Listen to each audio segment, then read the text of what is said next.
Jangan lupa like, comment, and subscribe.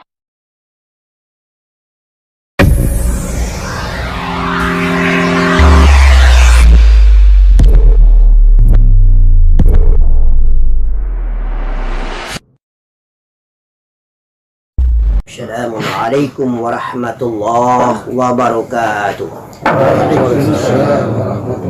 Alhamdulillahi rabbil alamin. Allahumma salli ala sayyidina Muhammadin wa ala ali sayyidina Muhammad. Ashhadu an la ilaha illallah wa ashhadu anna Muhammadar Rasulullah. Ya Allah ya Rabb, ya Jalali wal Ikram. Inni wajjahtu wajhiya lilladzi fataras samawati wal arda hanifan musliman wa ma ana minal musyrikin. Innas salati wa nusuki wa mahyaya wa mamati lillahi rabbil alamin. La syarika lahu wa bidzalika umirtu wa ana awwalul muslimin. Ya Allah, ya Ilah. Ya Allah, ya Allah. Ya Rahman, ya Rahim. Ya Allah, ya Allah, Zat yang maha agung dan maha bijaksana, yang telah mempertemukan kita ke dalam majelis yang dicintainya, yang telah membuat kita tergerak hati untuk mendatangi melalui langkah kaki yang cukup jauh, hingga kita berkumpul di dalam pertemuan yang indah di hadapannya. Allahumma salli ala sayyidina Muhammad wa ala ali sayyidina Muhammad, sallallahu ala Muhammad sallallahu alaihi wasallam. La hawla wa la quwwata illa billahil aliyyil azim. Inna lillahi wa inna ilaihi raji'un. Inna lillahi wa inna ilaihi raji'un. Inna lillahi wa inna ilaihi raji'un. Kita berasal dari Allah akan kembali kepada Allah. Kita berasal dari Allah akan kembali kepada Allah. Kita berasal dari Allah akan kembali kepada Allah. Jasad dan raga yang hina dan papa ini akan terkapar mati, terbujur kaku, hina dan hina. Dia akan menjadi bangkai di atas muka bumi yang fana dan bersifat sementara ini. Tiada berarti dan dia telah angku dan sombong bertahun-tahun lamanya di atas muka bumi. Tetapi kembali ketika berpulang ke rahmatnya melalui ruhnya, melalui jiwanya, maka dia tidak memiliki arti apa-apapun di atas muka bumi ini. Bagi yang tidak pernah mengenal dan bertemu Allah Subhanahu wa Ta'ala, maka terhinalah dia karena badannya hancur dimakan tanah, dicabik-cabik oleh binatang aneh di dalam kubur, dihina dan dihina. Lalu dia sisa tengkorak, berbau dan busuk tiada duanya. Maka sebagai hamba Allah yang dicintai dan dimuliakan Allah, wajib dan wajib hukumnya selama kita hidup di atas punggung bumi ini, kita harus mengingat siapa diri kita. Jasad kita ini harus kita bersihkan dan selalu kita sucikan, agar dimuliakan oleh Allah Subhanahu wa Ta'ala. Kemudian kita bisa mengenal siapa yang berada di belakang jasad kita. Ada tubuh kasar kita yang bernama jasad ini. Di belakang kita lah yang bernama tubuh halus atau bernama jiwa. Jiwa dan jiwa. Jiwa ini tidak akan hidup sekali lagi kalau tidak didatangkan atau tidak didatangkan ruh oleh Allah Subhanahu wa Ta'ala. Di balik jiwa, tubuh yang halus, ada lagi yang lebih halus yang bernama ruh. Ruh itulah datang pada 120 hari dalam kandungan ibu kita. Bersatulah antara ruh dan jiwa, maka jadilah yang disebut dengan nyawa. Nyawa dan nyawa. Campuran antara jiwa dan ruh dari Allah Subhanahu wa Ta'ala disebut nyawa. Jiwa itu adalah tubuh halus daripada badan kasar kita atau raga kita. Raga ini bangkai, tubuh kasar ini bangkai. Tangan, kaki, mata, dan indah, kecantikan, ketampanan, tidak berarti itu semu. Itu semu, itu bangkai hina di hadapan Allah Subhanahu wa Ta'ala. Tetapi hakiki yang sebenarnya daripada raga yang kasar ini adalah yang berada di baliknya bernama jiwa. Jiwa itu pun tidak kalau hidup kalau tidak didatangkan atau tidak ada di dalamnya ruh. Ada ruh di dalam jiwa, maka jiwa itu hidup. Campuran antara jiwa dan ruh yang berada di dalam yang membuat hidup, itulah disebut dengan nyawa. Jasmani badan yang hina papa ini diciptakan oleh Allah dari alam ke alam, dari alam wadi menuju alam madi, dari alam madi menuju alam mani, dari alam mani menuju alam mani manikam. Apa itu alam wadi? Alam wadi di mana jasmani manusia ini diciptakan. Pada kala itu bersumber daripada api, angin, air, dan tanah. Masih berwujud unsur api, angin, air, dan tanah. Jasmani itu pada saat itu berada di alam yang disebut dengan alam wadi. Kemudian masuk dipindahkan ke alam yang kedua, bernama alam madi. Di alam madi itu jasmani manusia ini sudah bergabung di dalam makanan dan minuman kita. Dia berada di binatang, dia berada di pepohonan, dia berada di sayuran, dia berada di tumbuh-tumbuhan, dan lain sebagainya. Kemudian makanan itu terhimpun di dalamnya menjadi saripati. Berpindahlah jasmani ini menuju ke alam yang ketiga disebut dengan alam mani. Di alam mani itulah kita hidup. Jasmani ini hidup. Kemudian dipindahkan lagi di alam mani manikam. Di mana alam mani manikam itu? Alam mani manikam itu terjadi ketika berhubungan badan antara ayah dan ibu kita. Pertemuan antara alif dan ba, antara suami dan istri. Lalu dipindahkan lagi ke alam rahim. Di dalam alam rahim, pada saat umur 4 bulan dan 120 hari itulah terjadi dialog. Qalu bala syahidna alastu bi rabbikum. Katakanlah aku ini Allah Tuhanmu. Lalu terjadilah dialog itu sepanjang masa. Panjang usia perdialogan itu. Tanya jawab itu. Ikrar akidah itu. Jiwa ini mengatakan ana, anta, anta. Engkau, engkau, dan saya adalah saya. Di dalam jiwa ini, profil jiwa ini terkandung unsur akal, unsur kolbi, dan unsur nafsu. Gaibnya akal kita ada di jiwa. Gaibnya nafsu kita ada di jiwa. Gaibnya kolbi kita pun ada di jiwa. Nafsu ini saking bangkang dan bantahnya dia belum mau mengakui bahwa dia adalah hamba dan Allah adalah Allah Tuhannya yang harus patut dan disembah. Dalam beberapa kitab para ulama, sesungguhnya dia dihukum. Nafsu ini dihukum pertama dimasukkan ke dalam api yang sangat panas. Bertahun-tahun lamanya dia dihukum di api yang sangat panas. Dikeluarkan dia dari api.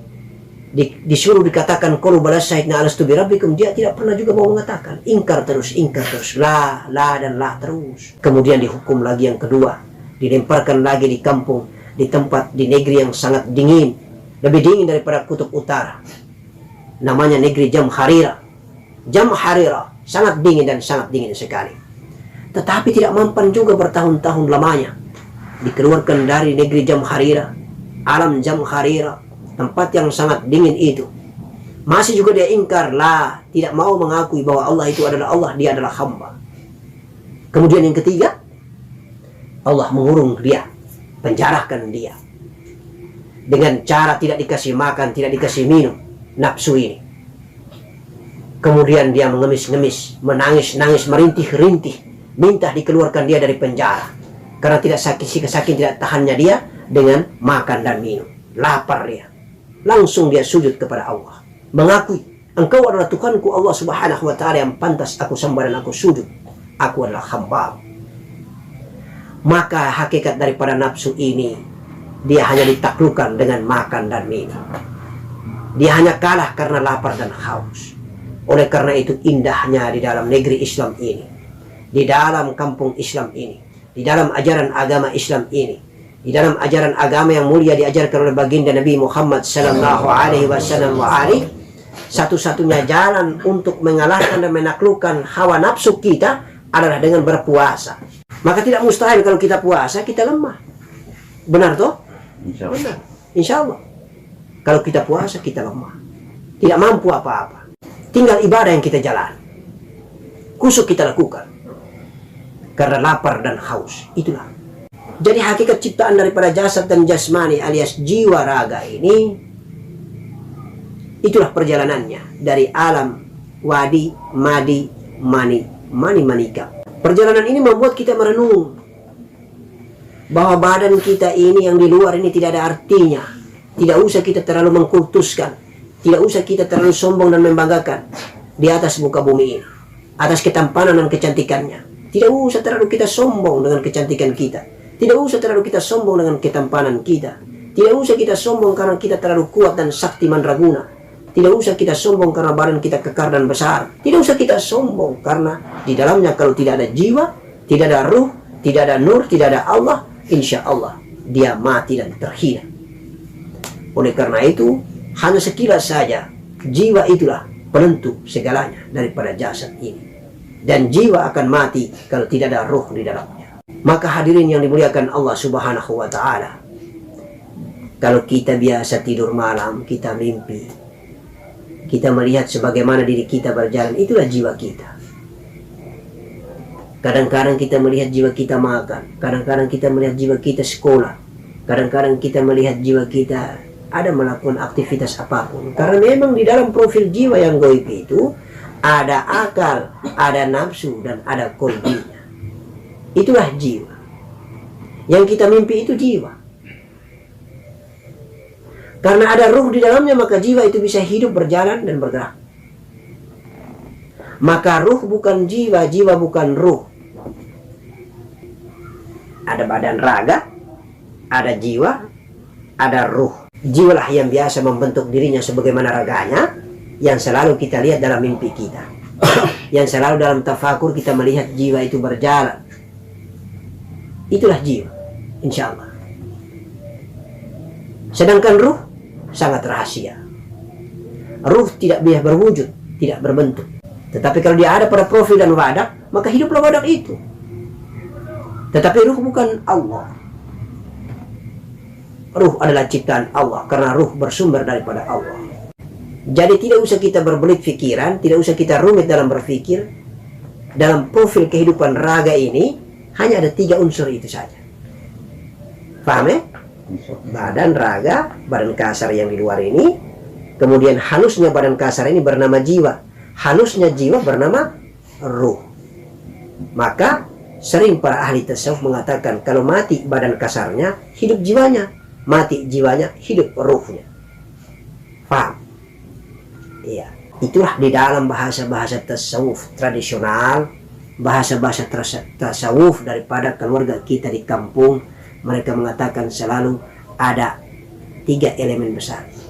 Allah, Ahmad, Adam. Allah itu adalah ruh, sedangkan Ahmad itu adalah jiwa, Adam itu adalah tubuh kasar. Muhammad adalah Adam Abu Bashar, Muhammad Abu Arwah Abu Ruh. Maksudnya Muhammad itu adalah bapaknya jasad Adam, Muhammad itu adalah bapaknya arwah, bapaknya ruh. Paham ya? Paham tidak? Paham. Iya. Kita bicara ini, kita tidak usah bayangkan tentang datuk kita Nabi, baginda Rasulullah yang berayahkan Abdullah ibnu Abdul Muttalib. Nah, hakikinya, halusnya, tasawufnya, begitu. Syariat jasadnya itu beliau di sana, baginda kita yang sudah meninggalkan dunia yang kita cintai. Nah, itulah pertanyaan dan persoalan-persoalan yang selalu kita pecahkan bersama. Nah, insya Allah. Jadi kalau kita pikir-pikir, siapa yang lebih mengenal Allah? Yang lebih mengenal Allah itu adalah jasad daripada Nur Muhammad, baginda Nabi Muhammad sallallahu alaihi wasallam. Dia yang lebih mengenal Allah karena hakiki dirinya sendiri. Makanya sebenarnya harus kita bertanya, kenapa kita yang beragama Islam ini selalu ada nama Muhammad di depan? Ya toh? Ada Muhammad Nur Adi. Ya toh? Ada Muhammad Kamran. Ada Muhammad Hamka. Muhammad Yakub, Muhammad selalu depan. Itu sebenarnya lambang, insya Allah sudah diterangkan dan ditegaskan dengan jelas itu. Bahwa kita ini adalah Muhammad. Muhammad jasad, juga Muhammad ruh. Ruh itu juga Muhammad, jasad itu juga Muhammad. Awal, akhir, zahir wal batin. Makanya kita disuruh belajar mengenal diri. Siapa diri kita ini sebenarnya? Kalau yang lebih mengenal Allah Subhanahu wa ta'ala, pencipta diri ini, yang bernama datuk kita baginda Nabi Muhammad sallallahu alaihi wasallam, maka logika dan masuk akalnya kita harus mengikuti syariat jasadnya, sunnahnya. Tidak bisa kita tinggalkan. Beliau lebih jauh mengenal Allah, tetapi beliau sholat, beliau puasa, beliau melaksanakan syariat sunnah kebiasaan. Maka kalau kita mengenal diri kita ini, raga kita ini adalah Muhammad, ruh dan jiwa kita ini pun adalah Muhammad, insya Allah kita juga melaksanakan akhlak sebagaimana baginda Nabi Muhammad SAW. Kita juga harus mengamalkan apa yang menjadi aktivitas dan kegiatan-kegiatan baginda Nabi Muhammad SAW, agar sempurna, connect, signifikan betul, lurus benar perjalanannya dari jasad Muhammad juga masuk kepada ruh Muhammad. Itu maksudnya. Sehingga tidak ada cerita bilang kalau sudah belajar tasawuf kita tinggalkan syariat, batalkan syariat, tidak berlaku lagi yang namanya sholat. Tidak, dan tidak. Kalau engkau mau belajar mengenal benar yang sesungguhnya dirimu, maka sesungguhnya dirimu adalah Muhammad. Maka sunnah dan perilakumu harus sebagaimana yang aslinya bernama baginda Nabi Muhammadin sallallahu alaihi wasallam. Itu dasarnya. Maka kita tidak bisa tinggalkan yang bernama ilmu fikih, syariat, sunnah Nabi Muhammad sallallahu alaihi wasallam. Maka kemarin kita sudah katakan bahwa justru di dalam syariat itu juga ada tarekahnya. Di dalam syariat juga merupakan kendaraan menuju hakikat, menuju kita mengenal diri kita yang sesungguhnya. Jadi tidak bisa kita kasih pisah-pisah antara kulit dan isinya. Barang siapa yang memisahkan kulit daripada isinya, maka isinya akan bau. Seperti pisau, kalau kita tinggalkan kulitnya, maka isinya pasti akan bau. Oleh karena itu kulit harus menyatu dengan isinya. Isinya harus membungkus sampai dengan tingkat kulitnya. Maka sempurnalah dia. Itu yang dimaksud dengan hakikat daripada Islam kafah. Utuh. Tidak boleh dipisah-pisahkan. Tidak boleh mati bercerai. Tetapi harus mati menyatu. Itu baru sempurna mengenal diri. Dari kulitnya sampai ke isinya. Dari raganya sampai ke ruhnya. Raga, jiwa, dan ruh. Harus betul-betul dikenal. Mudah-mudahan Allah meridhai. Barangkali garis besarnya itu kita masuk ke diskusi dan dialog. Insyaallah. Wabillahi taufiq wal hidayah. Wassalamualaikum warahmatullahi wabarakatuh. Tentang nafas, ruh, jiwa, dan nyawa. Apakah perbedaan antara nafas, ruh, jiwa, dan nyawa? Perbedaan antara nafas, ruh, jiwa, nyawa. Iya ya. Nyawa itu campuran antara jiwa dan ruh. Paham ya? Paham ya? Itu namanya nyawa. Kalau ruh belum datang masuk ke jiwa, maka belum dikatakan nyawa. Ketika ruh datang pada saat umur di dalam kandungan istri kita 4 bulan itu, dialog lalu menyatu dengan jiwa, maka itu disebut nyawa. Kalau masih berpisah-pisah di alamnya, tidak bisa dikatakan jiwa itu adalah nyawa. Itu pertama. Sudah jelas ya perbedaan antara jiwa dan nyawa. Jiwa itu tubuh halusnya daripada tubuh kasar kita. Paham? Halus daripada kita punya raga ini, itu disebut dengan jiwa. Jiwa kalau tidak bisa hidup, tidak ada ruh. Ada ruh baru jiwa hidup. Ketika hidup antara jiwa dan di dalamnya ada ruh, itu yang disebut dengan nyawa. Nah. Kemudian apa itu nafas? Nafas itu adalah wadah. Di dalam nafas ada rasa. Di dalam rasa ada ruh. Nafas itu menurut dato kita Sayyidina Ali radhiyallahu anhu karamallahu wajh adalah merupakan rahasia Ahmad di dalam sholat. Ahmad itu adalah rahasia nafas di dalam sholat. Maka jelas nafas itu adalah Ahmad. Maka jelas Ahmad itu adalah nafas. Maka jelas nafas itu adalah jiwa. Pertanyaannya, bagaimana dengan nafas yang kita hirup keluar masuk ini? Nafi dan isbat ini. Nafas yang kasar dan nafas yang halus ini. Itulah halusnya daripada nafas yang kita hirup inilah yang disebut dengan jiwa. Hakiki daripada nafas yang kita hirup keluar masuk ini. Inilah banyak yang menyepelekan nafas yang keluar masuk ini. Makanya kemarin saya katakan kita selalu mengibadahi raga ini. Raga hina ini yang kita mengibadahi. Dahi kita sujud. Lutut kita ruku. Kaki kita duduk di antara dua sujud. Tangan kita takbirkan. Kita hanya mensolatkan raga ini. Tetapi nafas yang keluar masuk kita lalaikan dia. Tidak pernah dia beribadah kepada Allah subhanahu wa ta'ala. Maka jangan heran ketika kita bertakbir, melakukan sholat raga, insya Allah kita punya jiwa bergentayangan kemana-mana.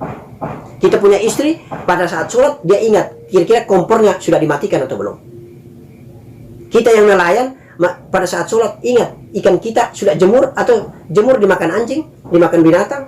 Karena nafasnya dia tidak pernah pergunakan untuk memanfaatkan di dalam beribadah kepada Allah Subhanahu wa Ta'ala. Padahal hakikat tertinggi halusnya daripada nafas itu yang disebut dengan jiwa. Makanya di dalam nafas ada rasa, di dalam rasa ada ruh. Negeri rasa itu besar. Mungkin untuk sementara itu dulu ya. Paham insya Allah. Silakan, masih ada yang tanya, silakan.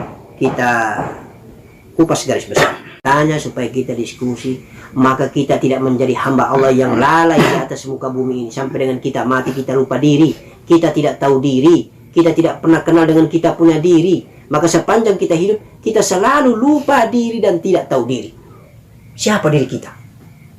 Kalau kita tidak pernah kenal kita punya diri, kita lupa dengan kita punya diri, kita tidak pernah tahu dengan kita punya diri, sama dengan tidak pernah kita kenal dengan Allah, sama dengan kita lupa dengan Allah, sama dengan kita tidak pernah tahu tentang Allah.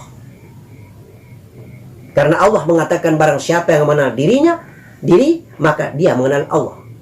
Kalau kita mengenal kita punya diri, maka kita kenal Allah. Karena Allah sangat dekat dengan kita. InsyaAllah. Assalamualaikum warahmatullahi wabarakatuh. Waalaikumsalam warahmatullahi wabarakatuh. Bagaimanakah caranya ataukah langkah awal sehingga kita dapat mengenal diri kita? Apakah diri yang kita kenal itu adalah diri yang berwujud jasad ataukah yang sudah berwujud jiwa? Kemudian mungkin prosesnya mungkin banyak kita melakukan sholat 5 waktu setiap hari, ataukah dia mungkin melalui tahapan yang tersendiri, mungkin dengan berbagai macam perenungan, ataukah mungkin lewat tuntunan langsung melalui guru atau seperti apa? Jadi mungkin itu saja. Oke. Pertanyaan cukup bagus ya, insyaallah. Pertama, bagaimana caranya kita bisa mengenal kita punya diri? Apakah maksudnya tadi jiwa berwujud ya? Nah, bagaimana caranya kita mengenal dia? Apakah melalui sholat 5 waktu, ataukah dia melakukan tahapan perenungan sendiri? Maksudnya begitu ya? Jadi, atau disinggung guru juga tadi ya? Iya, insyaallah. Kalau kita mau belajar bagaimana kita mengenal kita punya diri yang sebenarnya dan kita mengenal Allah, pertama sekali harus mempunyai guru. Apa alasannya harus mempunyai guru? Ada terjadi pengikraran akidah di saat itu. Kita akan dibaiatkan oleh guru, maka sambungan nasabnya ke hadirat Rasulullah Sallallahu Alaihi Wasallam akan terjadi. Kalau sambungan nasabnya ini terjadi nyambung sampai kepada Rasulullah Sallallahu Alaihi Wasallam, maka tuntunan nurnya yang ingin kita belajar itu akan berjalan sampai ke diri kita. Karena ilmu ini perjalanannya goib. Sumber ilmu goib inilah diajarkan kepada kita melalui baginda Nabi Muhammad Sallallahu Alaihi Wasallam pun melalui nasab guru yang jelas. Rasulullah mendapatkan ilmu dan wahyu segala macam itu berasal dari Jibril alaihissalam. Jibril berdasarkan Allah Subhanahu wa Ta'ala. Lalu diajarkan kepada 4 sahabatnya. Salah satu sahabatnya adalah Datuk Sayyidina Abu Bakar Ibn Siddiq. Kemudian turun sampai ke cucunya Datuk Syekh Abdul Qadir Al-Jilani. Kemudian berbagai macam tarekat yang lain, berbagai macam guru sampai dengan nasabnya, sampai dengan baginda Nabi Muhammad SAW. Itu jelas perjalanannya. Saya sudah katakan kalau tidak melalui guru, itu sama saja kita belajar semedi dan meditasi biasa. Dan itu bukan ajaran agama kita. Mengapa? Karena sangat rahasia dan sangat goib perjalanan ini. Itu dulu pertama, paham ya? Nah, kemudian bagaimana caranya supaya kita bisa mengenal kita punya diri? Sudahkah saya katakan kemarin-kemarin? Di saat material fisik kita punya raga ini kita harus bersihkan secara fikih, secara sunnah. Istinja kita tadi sudah bersih, kemudian kemaluan kita bersih. Lalu ilmunya kita melakukan ibadah batin bersama istri harus kita punya. Ilmunya untuk membersihkan dan mensucikan istinja pun harus kita punya. Kemudian masuk ke pembersihan dan pencucian kolbi. Kolbi ini harus kita jaga sebagaimana saya utarakan kemarin-kemarin, dari penyakit-penyakit syahwat sangka, iri hati, dendam, dengki dan segala macam itu penyakit hati itu kita kasih bersih. Itu secara material. Gaibnya itu adalah kita menjaga semua perbuatan-perbuatan keji dan mungkar itu. Setelah itu sudah terjadi, maka jalan pertama, alat bantu untuk kita berjalan melalui tarekah adalah zikrullah. Zikir ini lebih tenang, lebih pas kita amalkan pada saat selesai kita melaksanakan sholat 5 waktu. Di saat selesai kita melaksanakan sholat 5 waktu, mari kita amalkan zikir itu. Marilah kita mulai berjalan spiritual. Marilah kita mulai bermi'raj kepada Allah Subhanahu wa Ta'ala. Yang penting rukun dan syaratnya sudah kita jalani tadi secara material fisik ini. Insya Allah. Maka hanya ada 2 jalan. Apakah lewat jalan zahir, yaitu zikir zahir, atau lewat jalan kolbi, zikir kolbi. Di dalam hati saja kita berzikir. Kemudian yang tingkat yang paling terakhir, yang ketiga adalah menggunakan zikir nafas atau menggunakan perjalanan nafas. Karena saya sudah katakan, tidak mustahil orang melakukan zikir zahir pun dia bisa berjalan spiritualnya. Orang yang melakukan zikir kolbi dengan hatinya, dia pun bisa berjalan spiritualnya.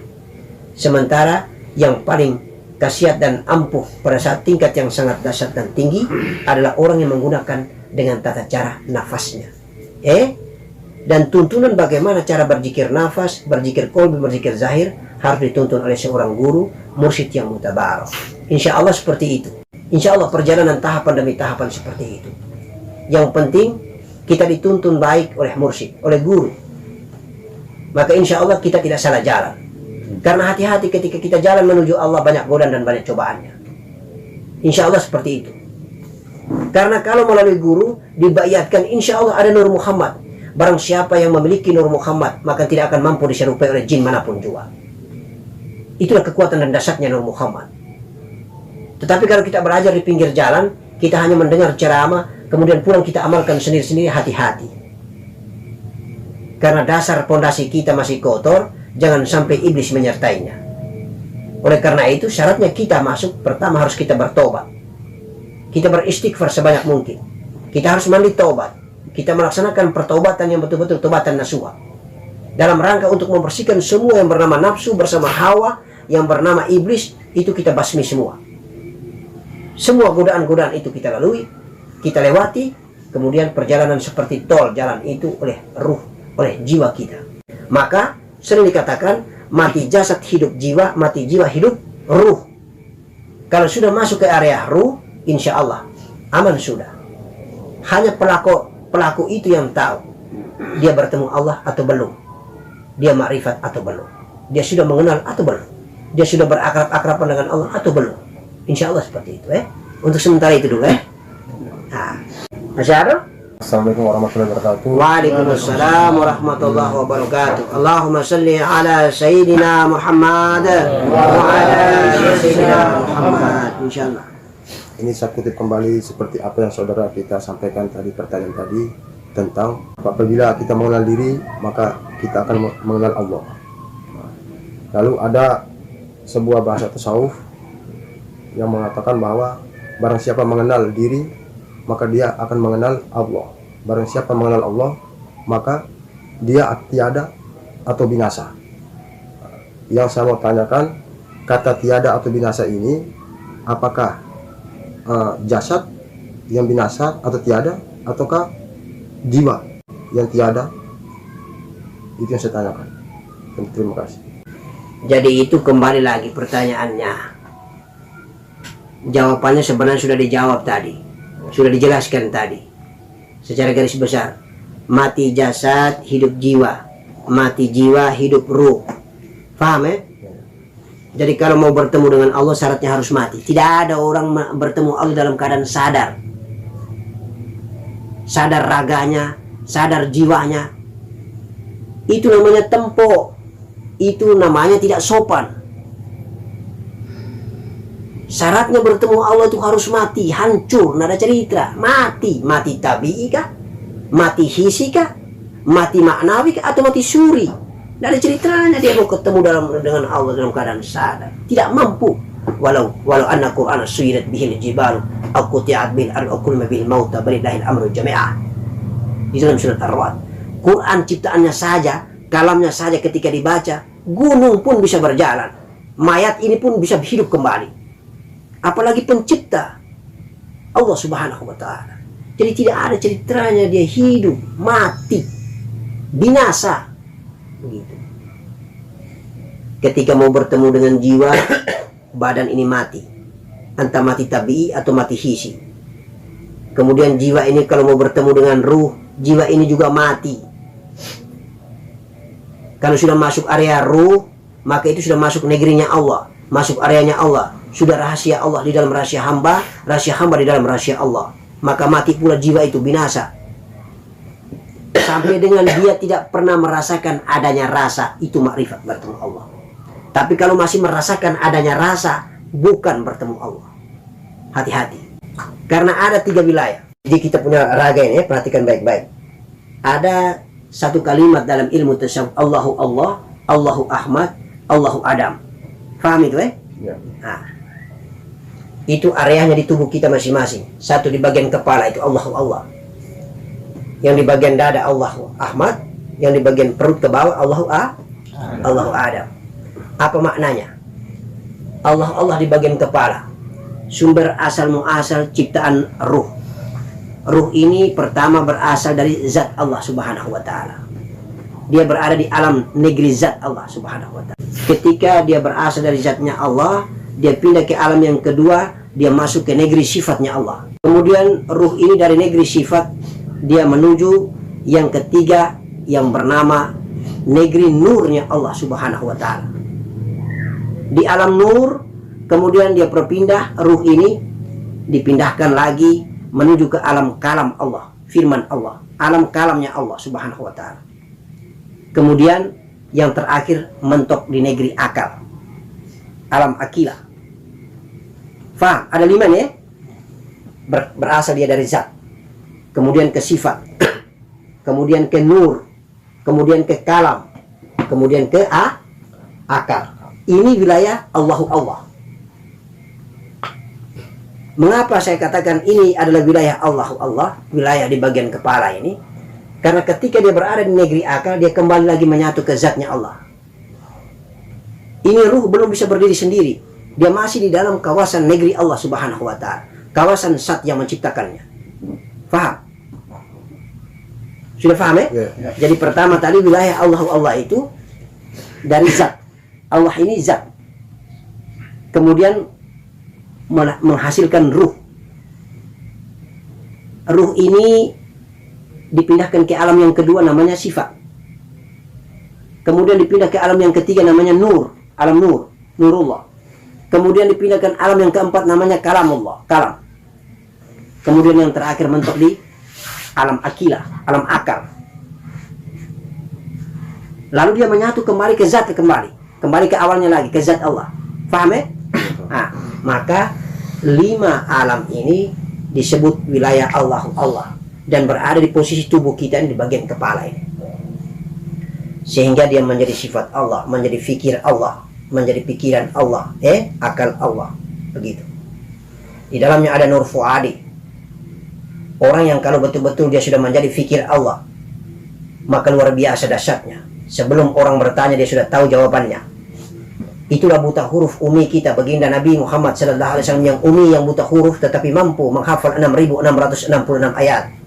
Perdana Menteri pertama kita pakai Haji Agus Salim yang tidak pernah sekolah tetapi menjadi Perdana Menteri menguasai 6 bahasa. Itulah wali-wali Allah dan kekasih-kekasih Allah yang sekolahnya tidak sampai dengan sarjana tetapi luar biasa kedahsyatan alam pikirnya. Karena alam pikirnya sudah merupakan pikir Allah, sudah merupakan akal Allah. Faham? Itu sudah masuk ke kategori Allahu Allah. Lalu ketika masuk kembali ke zat Allah, ruh ini dikeluarkan lagi. Dia berpisah dan berdiri sendiri sudah dia. Itulah ruh sejati baginda Nabi Muhammad SAW dengan termasuk ruh sejati daripada semua makhluk yang bernama manusia, kita-kita ini. Nah, ketika di alam ruh, itu yang disebut dengan alam ruh Nah, di situ ada ruh sejatinya kita, ruh aslinya kita. Lalu di alam ruh ini dia pindah ke alam yang berikut, namanya alam lil salam. Lil salam itu dikatakan lil salam atau lil syahada, alam pengakuan, pengikraran akidah. Di alam ini, alam lil salam, lil syahada ini terjadi pengakuan akidah antara ruh-ruh sejati kita ini kepada Allah Subhanahu wa taala. Terjadilah qalu bala syahidna alastu birabbikum yang pertama. Islam pertama terjadi di saat itu. Islamnya ruh pertama terjadi di saat itu. Faham ya? Ya. Begitu. Ruh-ruh ini mengakui, qalu bala syahidna alastu birabbikum. Kami mengakui engkau adalah Allah Tuhan kami dan kami adalah hamba ciptaan-Mu. Begitu. Allah mengatakan, qalu bala syahidna. Katakanlah aku ini adalah Allah Tuhanmu, dan mereka mengakui bahwa engkau adalah Allah Tuhanku dan kami adalah hamba ciptaan-Mu. Kami pantas ruku dan sujud kepadamu ya Allah. Begitu ceritanya. Kemudian dari alam lil salam lil syahadah ini dipindahkan lagi, terjadi lagi alam akidah yang kedua. Terjadi syahadat yang kedua. Alam syahadah yang kedua. Gitu. Disebut dengan alam sodikun. Alam sodikun ini terjadi lagi dialog kalau qul bala syahidna alastu birabbikum yang kedua. Di alam ini ada ruh sejati kita dengan jiwa kita. Yang sebentar lagi dia akan bergabung menjadi nyawa. Ya. Di alam ini terjadi lagi dialog. Qul bala syahidna alastu birabbikum lagi. Ada pengakuan sudah di situ. Terjadi pengakuan, kemudian ruh ini masuk ke negeri yang berikut atau alam yang berikut. Alam disebut dengan alam arwah, alam mustafa, alam penantian. Mengapa disebut alam penantian? Mengapa disebut alam mustafa? Karena ruh pada saat di alam mustafa, alam penantian, alam arwah ini, dia menanti jasmaninya diciptakan oleh Allah Subhanahu wa taala. Jasmani waktu itu belum tercipta, belum diciptakan Allah. Maka disebut alam penantian. Di alam penantian atau alam arwah ini juga orang yang sudah meninggal masih menanti datangnya kiamat. Itu yang disebut dengan alam mustafa atau alam arwah.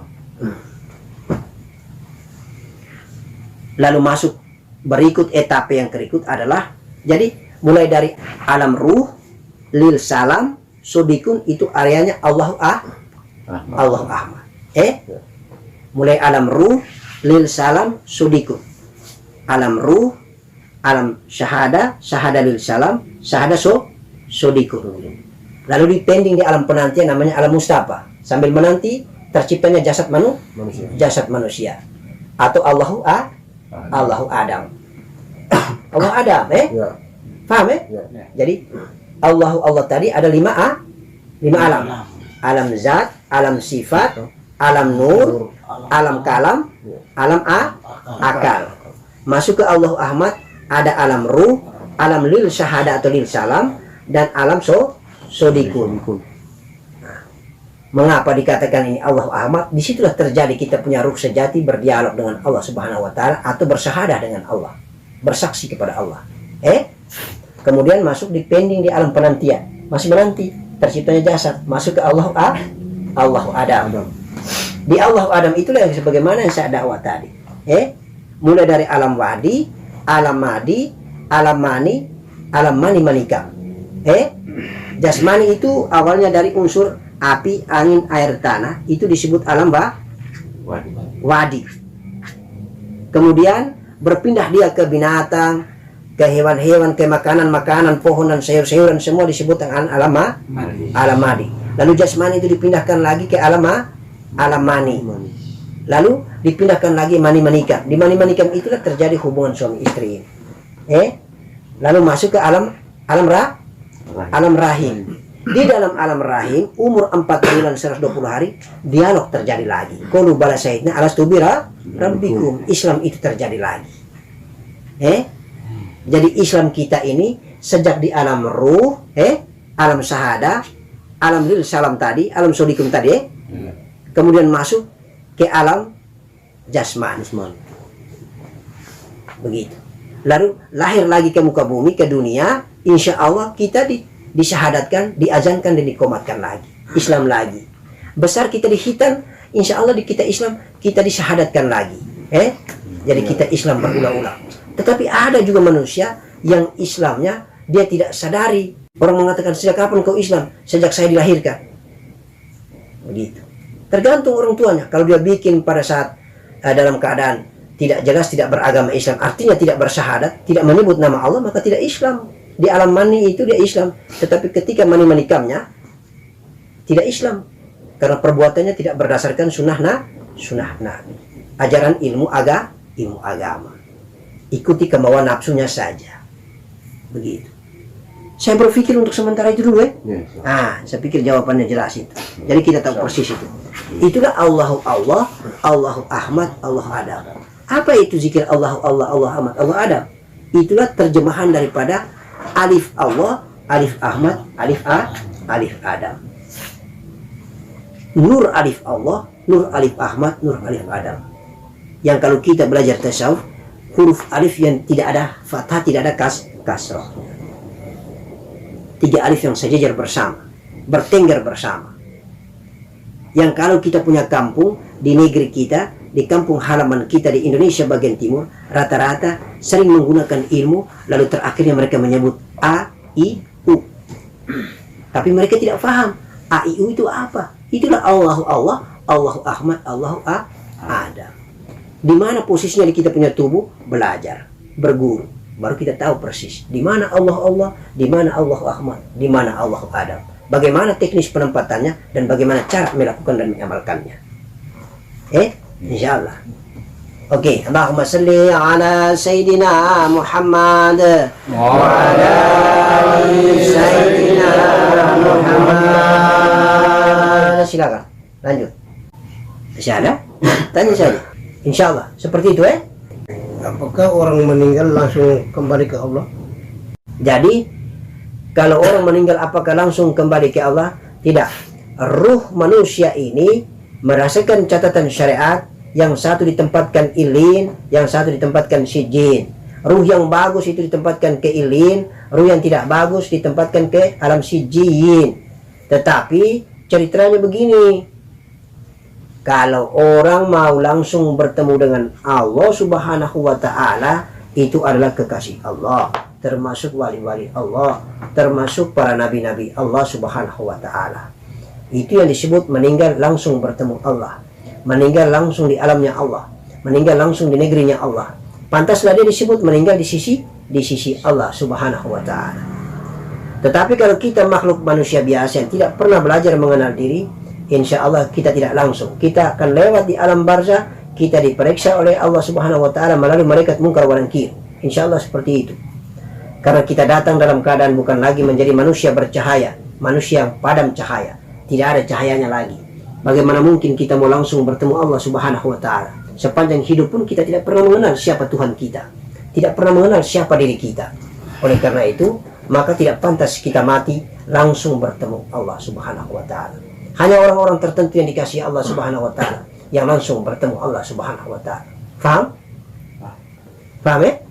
Ya. Oke, silakan. Assalamualaikum warahmatullahi wabarakatuh. Waalaikumsalam warahmatullahi wabarakatuh. Apakah perbedaan antara hati dan hati nurani? Hati dan hati nurani. Ya. Ya. Itu di dalam hati ada hati. Hati yang dikasih nur, hati yang ada nurnya Allah, nurnya Muhammad, maka itu disebut dengan hati nurani. Hati nurani yang dimaksud itu adalah hati goib. Hati yang selama ini kita kenal ini adalah hati yang berbentuk dan berwujud material, yaitu daging yang ada di dalam jantung ini. Jadi di dalam jantung, di luarnya paling luar itu adalah jantung, paham ya? Kemudian di dalam jantung ada hati. Hati yang masih juga berwujud daging material. Tetapi ada gaibnya hati lagi, itu yang disebut dengan hati nurani. Paham? Yang menjadi hati nurani itulah letaknya posisinya di dalam profil jiwa tadi. Jadi tubuh kasar kita ini juga ada akal, ada kolbi, ada nafsu. Yang halus dari kita punya tubuh ini namanya jiwa tadi, itu juga ada akal, ada kolbi, ada nafsu. Kolbi yang ada di kita punya jiwa itu yang disebut dengan hati nurani. Kalau ada ruh dan ada nurnya Muhammad Sallallahu Alaihi Wasallam ajma'in, maka kalau suaranya yang paling keras dan tembus sudah menyinari hatinya raga kita ini, maka kita mendengar suara itu. Sebagaimana pertanyaan pada saat Jumat yang lalu, mendengar suara itu pada saat takbir, mendengar suara itu pada saat ruku, mendengar suara itu pada saat sujud, dan mendengar suara itu pada saat duduk di antara dua sujud. Insya Allah suara itu bersumber dari asli dirinya yang bernama Nur Muhammad Sallallahu Alaihi Wasallam. Itu yang disebut dengan suara hati nurani. Paham? Iya, insya Allah. Oke, silakan lagi. Allahumma salli ala Sayyidina Muhammad wa ala ali Sayyidina Muhammad. La ilaha illallah, la ilaha illallah, la ilaha illallah, la ilaha illallah, la ilaha illallah, la ilaha illallah, la ilaha illallah, la ilaha illallah, la ilaha illallah, la ilaha illallah. Muhammadur Rasulullah, Muhammadun Nabi Allah, Muhammadun Habibullah. Masih ada pertanyaan? Tidak ada lagi? Oke. A'udzubillahi minasyaitonirrajim. Bismillahirrahmanirrahim. Alhamdulillah rabbil alamin hamdan syakirina hamdan naimina hamdan yuafi ni'amahu wa yukafi madida. Allahumma salli wa sallim wa yubarik ala sayyidina Muhammad wa ali sayyidina Muhammad wa la hawla wa la quwwata illa billahil azim. Ya Allah ya Rabb, tuntunlah perjalanan kami yang hina dan papa di atas muka bumi ini ya Allah, agar kami bertemu dengan Engkau ya Allah, agar kami bertemu dengan Nur-Mu ya Allah, agar kami bertemu dengan Ruh-Mu ya Allah, agar kami tahu tentang siapa Engkau dan siapa diri kami ya Allah, agar kami tidak sopan ataupun apapun yang kami lakukan dan tidak sopan kepadamu, Engkau ampun dan maafkan kami ya Allah. Kami hanya menyembah dan bersujud kepadamu ya Allah, kami hanya ruku kepadamu ya Allah, kami mencintaimu, mengasihimu dan menyayangimu ya Rabb. Di 2/3 malam izinkanlah kami selalu bertemu dengan Engkau ya Allah, dan cinta kasih kami yang hina dan papa ini. Kami adalah hamba-Mu yang hina dan papa yang banyak dosa dan kesalahan ini ya Allah. Ya pantas kami meminta ampun karena memang dosa kami lebih banyak daripada butiran pasir yang terhampar di atas muka bumi. Lebih banyak bintang-bintang yang bergemerlap di atas langit ciptaan-Mu yang indah ya Allah. Ya Allah ya Rabb, tuntunlah perjalanan kami selalu dalam niat kami ilahi anta maksud walidaka matlu ba'atini mahabbah wa ma'rifatka ya jalal dan ikram, agar kami bertemu dengan Engkau maha jalal, maha yang sempurna dan maha yang mulia. La haula wa la quwwata illa billahil aliyil azim. Ampunlah dosa dan kesalahan seluruh keluarga kami yang sudah meninggalkan dunia ya Allah, ibu dan bapak kandung kami yang sudah meninggalkan dunia ya Allah, agar mereka pun tahu mengenal-Mu ya Allah, dan mereka diijabah oleh-Mu atas doa mereka ya Allah, atas permintaan dan permohonan maaf selama mereka masih hidup ya Allah, agar Engkau luaskan kubur mereka ya Allah, Kau hiaslah mereka dengan cahaya-cahayamu ya Allah, agar mereka diangkat derajatnya oleh-Mu ya Rabbah. Hanya kepadamu lah kami berserah diri, tidak tempat lain kami mengadu dan menyembah dan mohon pertolongan ya Allah. Di majelis ini kami memperbincangkan tentang perkara ilmu-Mu ya Allah. Tuntunlah kami karena Engkau lah maha guru kami, dan baginda Nabi kami Muhammadin sallallahu alaihi wasallam sebagai Rabi dan mursyid kami ya Allah. Kepadamu kami berserah diri. Sekali lagi kepadamu lah kami berserah diri. Tiada Tuhan yang pantas kami menyembah dan bersujud kecuali hanya kepadamu ya Allah. Ya Rabbal alamin jalali wal ikram. Rabbana atina fid dunya hasanah wa fil akhirati hasanah wa qina adzabannar. Sallallahu ala sayyidina Muhammadin wa alihi wasallam ajma'in. Walhamdulillahi rabbil alamin. Al-Fatihah. A'udzu billahi minasyaitonir rajim. Bismillahirrahmanirrahim. Alhamdulillahi rabbil alamin arrahmanir rahim maliki yaumiddin. إياك نعبد وإياك نستعين اهدنا الصراط المستقيم صراط الذين أنعمت عليهم غير المغضوب عليهم ولا الضالين آمين. يا نور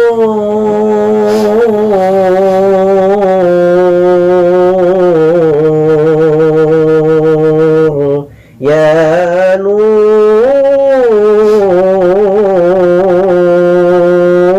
يا محمد صلى الله على محمد صلى الله عليه وسلم صلى الله على محمد صلى الله عليه وسلم صلى الله على محمد صلى الله عليه وسلم صلى الله على محمد صلى الله عليه وسلم صلى الله على محمد صلى الله عليه وسلم صلى الله Muhammad sallallahu alaihi wasallam. Allahumma salli wa sallim wa barik ala Sayyidina Muhammad Wa ala ali Sayyidina Muhammad. Wabillahi taufiq wal hidayah. Assalamualaikum warahmatullahi wabarakatuh. Waalaikumsalam warahmatullahi wabarakatuh.